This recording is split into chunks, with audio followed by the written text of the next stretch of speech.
Muy buenas tardes a todos. Esta actividad hace parte de la asignatura Seminario de Profundización 1, nombrada Alteraciones Neurológicas en la Infancia, actividad número 3.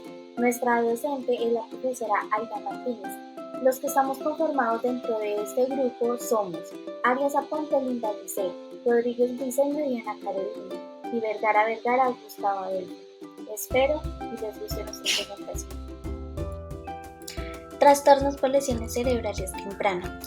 Este tipo de trastornos se ve afectada principalmente en la estructura de la primera infancia, donde sus primeros signos clínicos aparecen entre el nacimiento o el sexto mes de gestación y los 4 años de vida, donde se presentan básicamente este trastorno.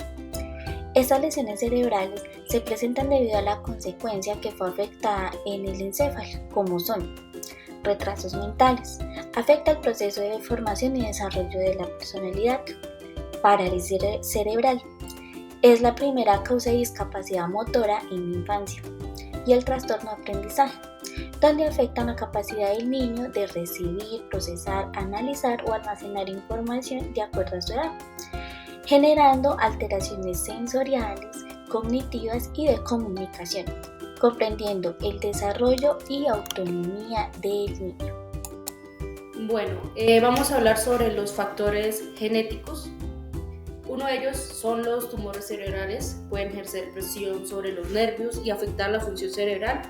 Los tumores cerebrales pueden estar vinculados a afecciones o factores genéticos hereditarios. También hablamos sobre las enfermedades neurodegenerativas. Pueden afectar muchas de las actividades del cuerpo, como el equilibrio, el movimiento, el habla y hasta la función del corazón. Otro factor es sobre la encefalitis. Es prácticamente conocido como la inflamación del cerebro. Puede provocar problemas como pérdida de la visión, debilidad y parálisis. También uno conocido es sobre los trastornos cerebrales genéticos.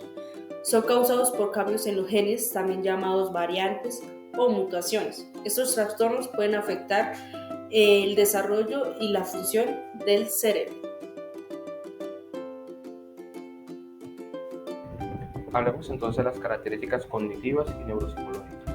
El daño cerebral infantil en muchos niños no presenta como tal un déficit cognitivo que se pueda notar y ha de pasar aproximadamente entre 2 a 3 años de edad para que se pueda evidenciar los tipos de problemas asociados al daño cerebral donde se han afectado, que va desde aspectos cognitivos, conductuales y emocionales, donde se presentan dificultades para prestar atención, problemas de memoria, dificultad para adquirir nuevos aprendizajes, dificultades en el lenguaje, el habla y entre otros factores más.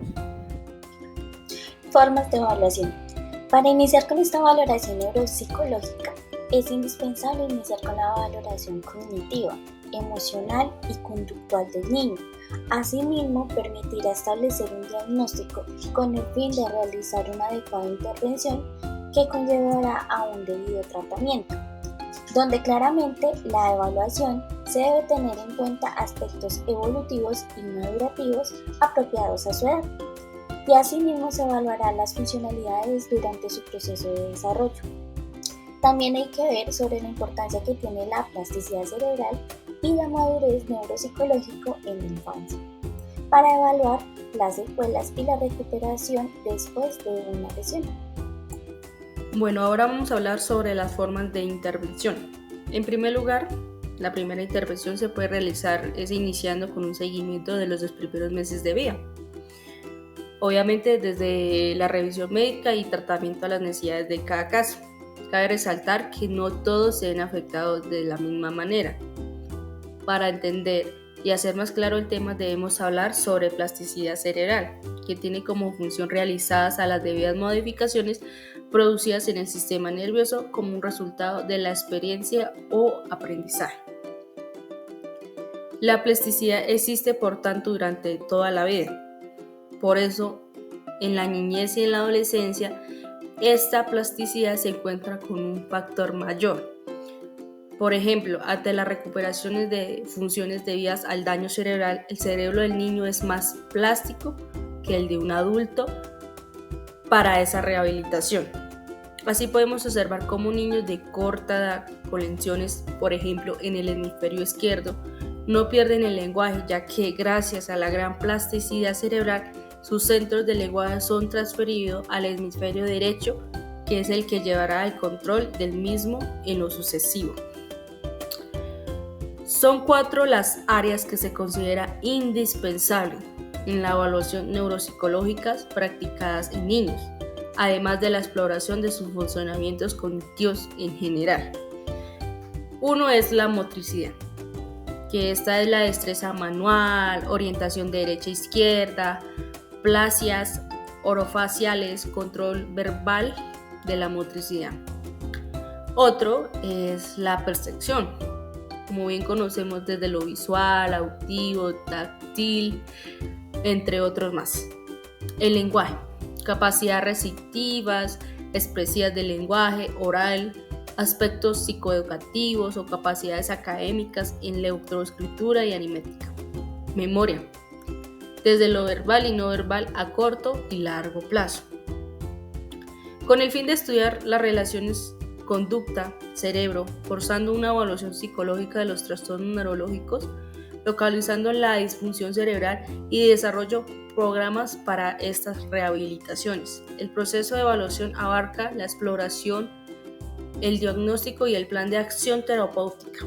La exploración conducirá al diagnóstico y esto guiará a realizar un debido plan de acción.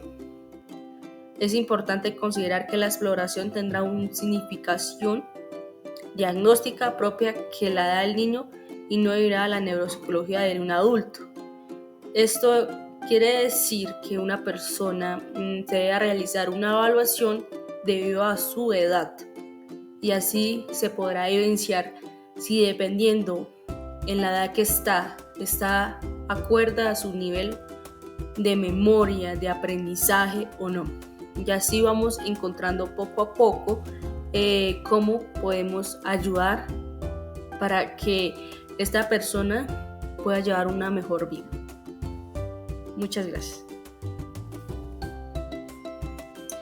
Síndromes cromosómicos. Empezamos con los factores genéticos.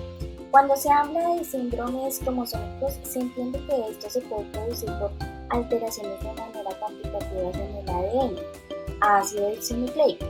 En el ser humano, cada célula humana, entre los estándares normales, a excepción de los óvulos y espermatozoides, tienen 23 pares de cromosomas.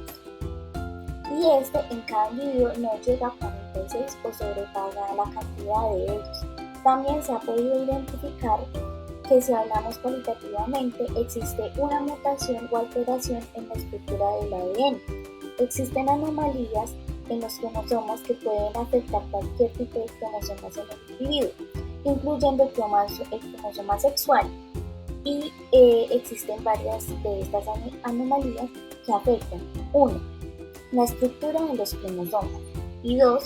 El número de cromosomas.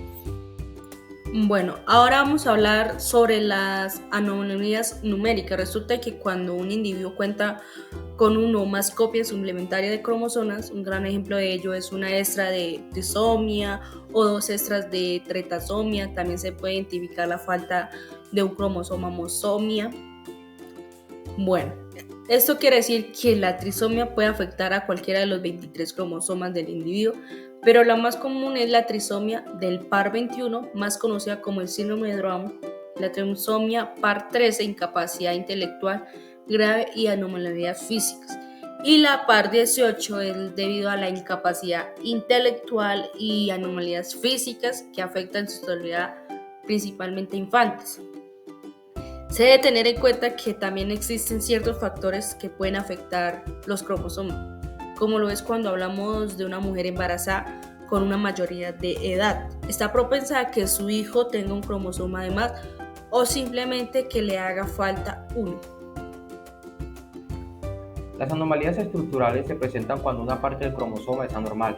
Lo que esto significa es que en ocasiones puede suceder que un cromosoma sea una a otra de una manera incorrecta. A este suceso lo llamamos translocación.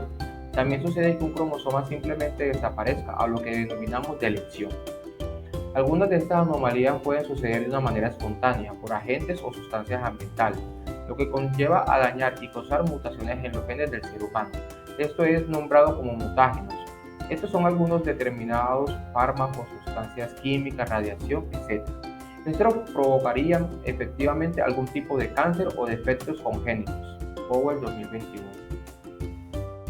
Entonces, hablemos de las características neuropsicológicas. Algunas condiciones que se encuentran dentro de los síndromes cromosómicos están el síndrome de Down, síndrome de Thornton, síndrome de X frágil, síndrome de Williams, síndrome de Angelman, síndrome de Prader-Willi, síndrome de Edwards. Dentro de estos síntomas se pueden encontrar varias afectaciones cognitivas, unas más leves y otras más moderadas, pero entre ellas la más común es el retraso mental. En las personas que tienen síndrome de Down se puede observar el déficit cognitivo más severo por la dificultad de tener un desarrollo autónomo, pero si se descubre a tiempo o se trata con prontitud, se puede llegar a mitigar los efectos del retraso mental. Entre estos problemas cognitivos se pueden afectar su memoria, el lenguaje, la atención, la escritura y la lectura. Características neuropsicológicas. Todos estos síndromes afectan el desarrollo cerebral y el organismo, afectando el cuerpo humano. Precisamente es por esto que la principal causa de discapacidad intelectual y de alteración genética, de las más comunes, entre las condiciones se pueden presentar dentro de las enfermedades cardíacas, digestivas, cardiopatías congénitas, obesidad, reducción infantil, trastorno del sistema inmune y aumentar el riesgo de tener otras patologías graves. Bueno, ahora vamos a hablar sobre las diferentes formas de evaluación. Se tiene como conocimiento que los genes de una persona se pueden llegar a saber su estado por medio de análisis de exámenes de sangre, también por medio de frotis, que se toma la muestra por dentro de las mejillas. En mujeres en estado de embarazo puede hacerse los exámenes por medio de las células recogidas por amniocentesis o biopsia de vellosidades coriónicas, con el fin de detectar anomalías cromosómicas en el bebé. Si se llega a detectar algún tipo de anomalía, el bebé se procede a realizar muchos más exámenes. Entre uno de ellos se encuentra la prueba de cribado prenatal, en el cual se hacen exámenes de sangre a la mamá con el fin de detectar si el bebé puede llegar a sufrir trastornos congénitos. La madre durante el embarazo en su sangre contiene pequeñas cantidades de ADN de su hijo, y es por este motivo que es fácil realizar dicho examen. Este examen es nombrado cribado prenatal no invasivo, ADN fetal sin células. Formas de intervención. Es de saberse que algunas anomalías cromosómicas no se pueden corregir. Sí se pueden llegar a prevenir alguna de ellas. Esto por medio de administración de ácido fólico para evitar defectos de tejido neural o hacer cribado, por si alguno de los dos padres tienen algún gen con anomalía genética. Después del nacimiento y por medio de exploraciones médicas se pueden realizar un examen de análisis de la forma, tamaño y número de los cromosomas.